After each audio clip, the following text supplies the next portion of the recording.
Hello. ചേച്ചി, ഒരു good news ഉണ്ട്. എന്താടാ? ജാനി പ്രഗ്നന്റാ. ആഹാ, കൺഗ്രാറ്റ്സ്. ഞങ്ങൾ ഇപ്പൊ തന്നെ അങ്ങോട്ട് വരാം. ഓക്കെ, ഞാൻ ഇവിടെ തന്നെ ഉണ്ടാകും. നിങ്ങൾ വന്നിട്ടേ പോകുന്നുള്ളൂ. വന്നോളൂ. നിങ്ങൾ രണ്ടുപേരും നേരത്തെ എത്തിയോ? ഞങ്ങൾ ഒട്ടും സമയം കളഞ്ഞില്ല ചേച്ചി, വേഗം ഇങ്ങോട്ട് എത്തി. അതെനിക്കറിയാം, ഇന്ന് നീ എന്തായാലും നേരത്തെ എത്തുന്നത്. പറയാം മക്കളെ, രണ്ടുപേരും ഹാപ്പി അല്ലേ? പിന്നല്ലാതെ. ഇപ്പൊ തന്നെ ഇവൻ എല്ലാരെയും വിളിച്ച് പറഞ്ഞിട്ടുണ്ടാവുമല്ലോ അല്ലേ? ഇത്രയും നേരം ഫോണിലായിരുന്നു ചേച്ചി. ചേച്ചിയെ കണ്ടപ്പോഴാ ഫോണൊന്ന് താഴെ വെച്ച്. ഇനി രണ്ടുപേരും നന്നായിട്ട് ശ്രദ്ധിക്കണം കേട്ടോ.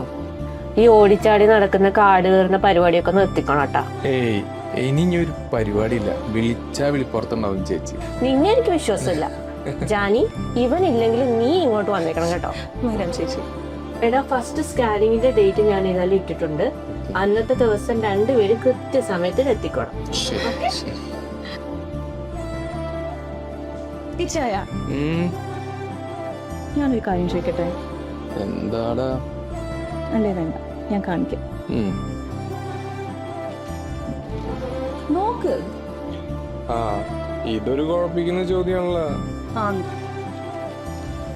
എന്താ ജാനിക്കുട്ടി, ആര് വന്നാലും നീ എൻ്റെ എല്ലാം. സോറി ഇച്ചായ, ഞാൻ വെറുതെ ചോദിച്ചേട്ടോ. നമ്മുടെ മോളല്ലേ.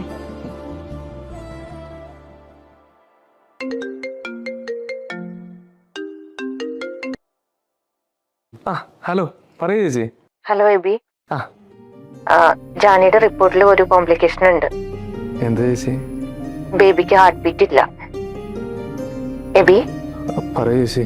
നമുക്കിത് അബോർട്ട് ചെയ്യേണ്ടി വരുമോടാ? നീ ഇപ്പൊ എത്രയും പെട്ടെന്ന് ജാനിയുടെ അടുത്തേക്ക് പോകും. ഞാൻ അവളെ വിളിച്ചോളാം.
ശബര തിരിച്ച് പൊട്ടിക്കരഞ്ഞ ആരും അറിയില്ലല്ലേ?